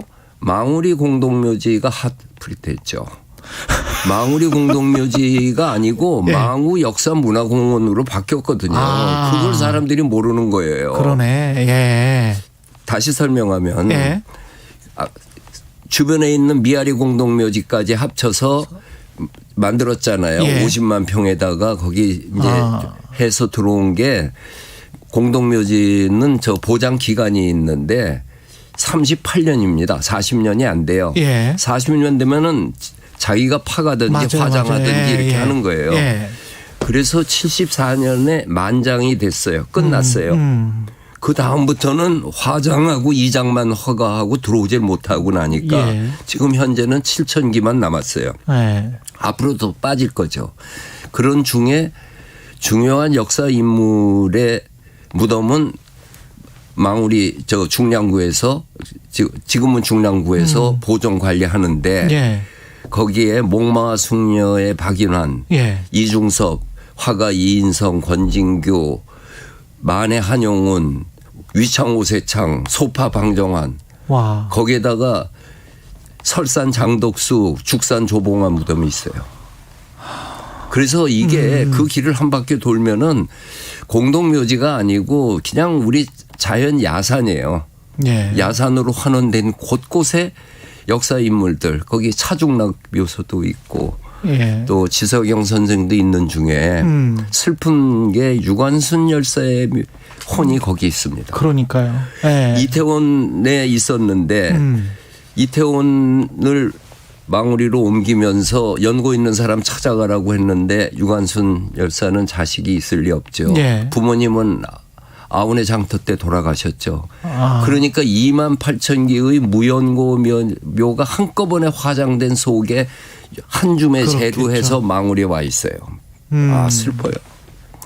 참 아는 만큼 보인다라는 그 말씀은 뭐 전 국민이 지금 다 알고 있는데 그 다시 느끼네요. 아는 만큼 보인다라는 게. 예. 그 망우 역사문화공원으로 아주 멋있는 그 공개 컴피티션을 해서 비지팅 하우스를 참 이쁘게 줬어요. 그래서 이 쓸쓸할 것 같은 공동묘지가 또 옛날에는 공동묘지 근처 안 갔잖아요. 예. 그런데 그게 서울 근교의 아름다운 야산에 역사 문화 인물들이 모여 있는 곳으로 파리로 치면은 쇼팽의 무덤 있고 한 페르라세즈 같은 그런 분위기로 이해하시면은 좋고 늦가을에 한번 산보 가보세요. 예. 한번 가봐야 되겠습니다. 그 서울 하면 또 이제 국 이야기를 안 할 수가 없는데 네. 그 이번에 사실 대통령실 이전 같은 경우도 바로 옆에 이제 경복궁 옆에 청와대가 있고 그랬는데 그 전에 보면 사람이 자고 뭐 이렇게 하기에는 좀 이 책에도 그런 말이 있더라고요. 좀 음습한 곳이다 청와대가. 그게 정확히 얘기하면은 그 관저가 있는 자리, 그 자리가 양택으로 좋으냐 어쩌냐 하는 얘기가 있는 거고 청와대 그 자리 자체야 참 천하 제일 복지죠. 그 히스토리를 얘기하면은 태조 이성계가 경복궁 만들었을 때 그 뒤는 아까 얘기한 성저 심리로 자연 녹지였어요. 군사 보호 지역이기도 하고. 그러니까 숙정문으로 해서 나가는 데는 민간인 들어가지도 못했잖아요. 북쪽으로 가는 길은 저쪽 창의문 쪽으로 했는데 거기도 문 닫아놓고 그리고 거기에 오직 시설이라고 하면은 회맹단이라고 하는 단이 하나 있는데 공신들 역대 개국 공신에서 24분의 공신 수요가 있었어요. 예. 그 공신들이 국가에 대한 맹세를 하는 모임을 할 때는 그 자리에서 했어요. 그게 유명한 회맹단이에요. 예. 그거 외에는 없었어요. 그리고 나중에 7궁이 들어왔죠. 바로 옆으로 630을 비롯해서 예. 7궁은 후궁 중에서 후궁은 이제 임금이 죽으면 밖으로 나가야 돼요. 그랬는데 후궁 중에서 왕을 낳은 후궁이 7분이 거기 있는 거예요. 예. 장희빈을 비롯해가지고. 예. 그리고 흥선대원군이 저 경복궁을 복을 하죠. 그렇죠. 그때 그 뒤에다가 과거 시험을 보는 육문당 육무당이라는 멋진 한옥과 경무대라고 하는 뜰을 만들어요. 그때 경무대란 말이 나와요. 그게 경무대군요. 네. 그래서 거기에서 과거 시험을 치렀어요. 네. 그게 그 당시 나중에는 거기서 과거 시험 치르면 신문에 나기도 하고 그랬습니다. 그 집들 한옥의 구조와 모든 거는 다 흑백 사진으로 잘 남아 있죠. 그 근현대사라고 들어가는 거죠. 그러네. 그랬다가 예. 1934년에 총독 관저가 들어오잖아요. 그렇죠. 총독부가 경복궁으로 들어오니까 용산에 있던 관저하고 멀잖아요. 예. 그때 뭐 마차 타고 그러는데 예. 그 이쪽으로 그 가까이에 예. 관저가 들어와서 그냥 경무대라고 그랬어요. 그러니까 그 집무실로는 위치는 아주 좋은데 네. 사람이 네, 살고 네. 잠을 자는 어떤 관저로는 조금 좀 더군다나 그 관저 위치가 지금 현재 청와대에 새로 지은 관저 예. 쑥 들어가서 있는 곳 예. 거기는 저 풍수하는 사람들은 다 그렇게 얘기하죠. 아, 풍수 쪽에서는. 네. 예. 근데 풍수는 믿어도 고만 안 믿어도 고만인데 예. 그게 뭐 미신이고 과학이고 전에 예. 어느 지역에 딱 가서 보면은 여긴 터가 좋다 소리 우리 나오잖아요. 그렇죠. 양지 바르다. 뭐. 예. 아니 산에 가서 보면 터 좋은 데는 다 절이 있잖아요. 예. 그렇죠. 예. 그런 식으로 봤을 적에 그런 거고 아무튼 그렇게 했다가 저 노태우 대통령 때 지은 것이 지금의 청와대잖아요. 예. 그 청와대를 지을 적에 그 먹고 자는 관저는 그 본관 있는 데서 저 속에다가 갖다 지금 지어놓은 것이 예, 그게 터에 대해서 이런저런 얘기하는데 전체적으로 그게 아니고 또 거기에 참 기념적인 것이 팔도뱀이라고 해가지고 그 팔도를 이렇게 디자인을 도 크기대로 이렇게 해서 예. 거기에 별을 심고 왕이 지금 농사가 어떻게 진행되고 있는가 하는 거를 관찰을 하면서 또 풍년을 기원했던 팔도매빙이가 있어요. 예. 그래서 제가 책에서 얘기하기도 청와대를 개방하는 건 좋은데 또 지금 당장 저렇게 열어놨는데 앞으로 이것을 어떻게 최종 형태로 가져갈 건가에 대해서는 마스터 플랜을 국민한테 제시하는 게 맞지 않냐. 어떻게 가져가는 게 좋습니까? 개방을 해서. 그럴 경우에는 제일 좋은 것이 국제 컴피티션을 열어서 건축가들이 멋진 아이디어를 가져와야죠. 그 파리 루블 박물관에 그 아엠페이가 피라미드 그 해가지고 더 유명해지듯이. 예. 그러니까 지금 제가 말씀드린 그런 내용들의 히스토리를 다 제공하고 그다음에 여기에다가 우리가 기념으로 해놓을 수 있는 거는 뭐 대통령 기록실에서 가져와 가지고 예. 예를 들면 역대 대통령들의 활동했던 사진들에서부터 받았던 선물 또 중요한 사건에 대한 기록 이런 것들을 어느 건물에 어떤 걸 배치하고 또 어떤 것을 현재의 공간으로 쓰고 하는 그 어느 건물은 헐어버리고 어느 건물은 복원을 해서 예. 그 자리에 역사성을 살려서 영원히 이 서울의 상징이고 100년 동안 이 땅의 역사 속에서 그 최고 통치자가 있었던 곳으로서의 역사성과 품위 그리고 어떤 면에서는 아쉬움까지도 다 포괄할 수 있는 그게 마스터 플랜이고 뭐 뛰어난 건축가가 하면은 제일 좋은데 네. 이게 누구냐를 뽑는 데에는 여러 가지가 있으니까 나라면은 뛰어난 건축가를 커미셔너로 해가지고 국제 컴피티션을 열고 싶어요. 기왕 개방했으니 그렇게 했으면 좋겠다. 용산 이전 관련해서는 혹시 윤석열 정부로부터 네. 어떤 전화 받은 거 없어요. 인수위로부터도 무슨 자문이나 뭐 이런 것들 혹시 오지 않을까 네. 생각을 했어요. 왜냐하면은 왜 그때 이전 안 대놓고 이전 안 했냐 그렇죠. 이런 얘기 들을만 하잖아요. 제가 또 위원장이었으니까. 네. 그런데 안 왔어요. 그때는 왜 이전한다고 하고 이전을 안 했습니까? 광화문이었잖아요. 그때는 예. 광화문으로 오려고 하니까 이 대통령이 한번 옮긴다는 게 어마어마하게 많은 게 온다는 거는 모르고 낭만적으로 그렇게 문 대통령이 한 거예요. 그래서 이제 문 대통령한테 이거를 하는 방법은 여러 가지가 있는 중에 지금 헐기로 돼 있는 민속박물관이 있습니다. 예. 민속박물관하고 맞바꾸면 좋겠습니다. 경복궁 옆에 있는 거. 네. 그건 바꾸면 돼요. 예. 그랬더니 그 당시 야당에서 광화문에 가서 시민 만난다는 사람이 궁으로 들어간다고 비판했어요. 그래서 이게 정치적 논쟁이 될 것 같은 거예요. 예. 그래서 그건 확 접어버렸죠. 접어버리고 나서는 이 정부 청사로 해서 나가려고 하면은 이런 돈들이 드는데 그 액수가 엄청 많이 드는 거예요. 용산에서 지금 보이듯이. 그렇죠. 그 문 대통령이 나한테 그 얘기는 안 했지만은 어차피 대통령 집무실이 세종으로 가지 않겠는가. 그럼 여기에다가 돈 투자해 갖고 다 해놓고 또 그때 가가지고 세종시에다가 대통령실로 그렇죠. 진다고 했을 적에 그때 그 다음 대통령이 어떻게 감당하냐. 차라리 내가 공약을 어겼다고 하고 사과하고 그냥 빨리 접어버리는 게 낫겠다. 그래서 안 했죠. 그런 스토리였군요. 용산 공원 네. 조성 관련해서도 추진기획단의 민간 공동위원장이셨는데. 그거는 지금도 위원장인데요. 그러시군요. 네, 그러니까 네. 용산 대통령 관저하고 용산 공원하고는 뭐 전혀 관련이 없죠. 예.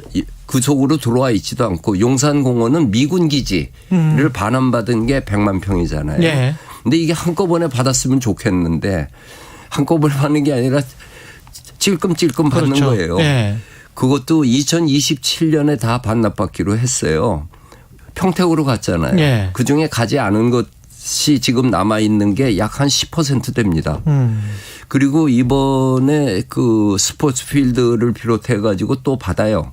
그러니까 미군 쪽에서도 이제 좀 반환하는데 속도를 내려고 그러는 것 같아요. 네. 그럼 그걸 받아놓으면은 그냥 2027년까지 그냥 놔둘 수는 없어서 일부 개장을 해가지고 사용을 하는 거고 네. 더 세밀하게 얘기하면 이미 용산공원을 어떻게 할 건가는 국제 컴피티션을 열어서 그 네덜란드의 웨스트게이트하고 우리나라 1호제가 합쳐서 낸 안이 당선됐어요.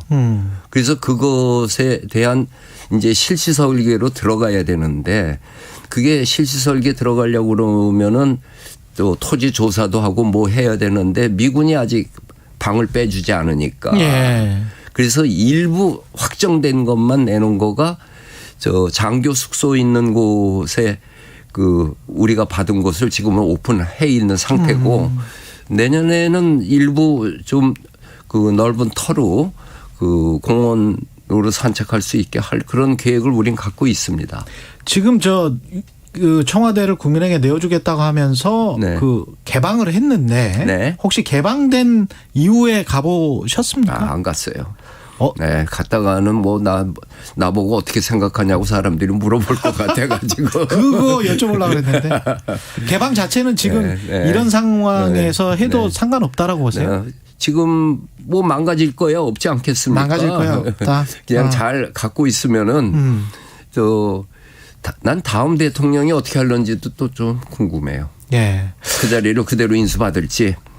도성부터 이야기를 쭉 듣다 보니까 강남이 갑자기 생각이 나는데 서울의 강남은 어떻게 보십니까? 이게 우리 문화적으로보다 역사적으로 예. 로마나 아테네는 바깥으로 확장될 공간이 없어서 그걸로 끝났어요. 예. 서울은 무한히 넓어가지고 이렇게 왕조가 멸망한 이후에도 100년 넘어 수도를 유지하는 거는 우리 터가 갖고 있는 참 그렇죠. 태조 이성계가 참 터 잘 잡은 거죠. 그게 아니었으면 어떻게 수용을 했겠습니까? 그렇죠. 그리고 어떻게 이렇게 세계 7대 강국으로 갈 수 있는 토대가 만들어졌겠어요? 그래서 서울 강남에 있는 유적은 예를 들면은 봉은사나 선정릉 같은 경우에는 조선시대 유적이죠. 그리고 뭐 태릉도 그렇고 왕릉들은 다 물론 그렇고 그리고 이게 양천구에서부터 경기도 광주군까지 다 합쳤기 때문에 이 인물들로 이렇게 따져서 들어갔을 적에는 상당히 많은 역사 이야기를 갖고 있죠. 그래서 그중에 가양동에 있는 겸재박물관과 허준박물관 두 개는 내가 샘플로 소개를 했습니다. 그러셨군요. 예.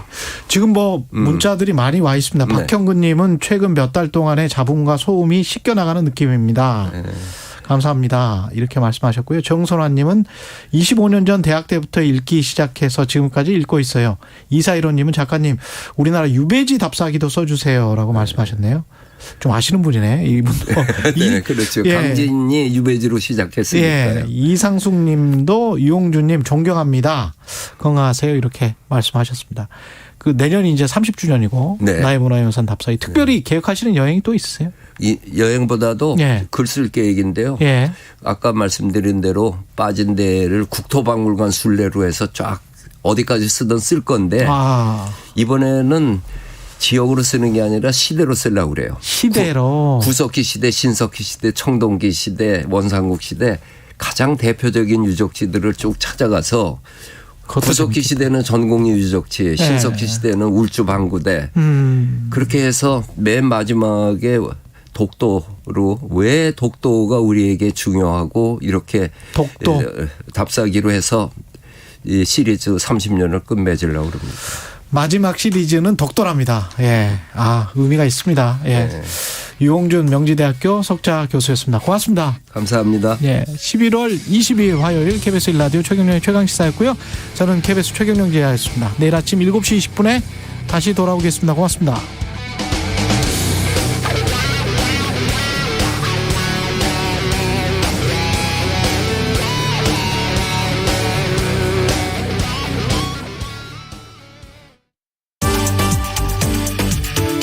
겨울철 실내 활동이 증가하고 면역이 약화되면서 코로나19가 다시 증가하고 있습니다. 이에 따라 방역당국은 사망 위험을 낮추고 변이에 대한 감염 예방 효과를 높이기 위해 백신 추가 접종을 권장하고 있는데요. 특히 감염에 취약한 감염 취약시설 입소자와 종사자, 60세 이상 고령층, 기저질환자의 백신 추가 접종이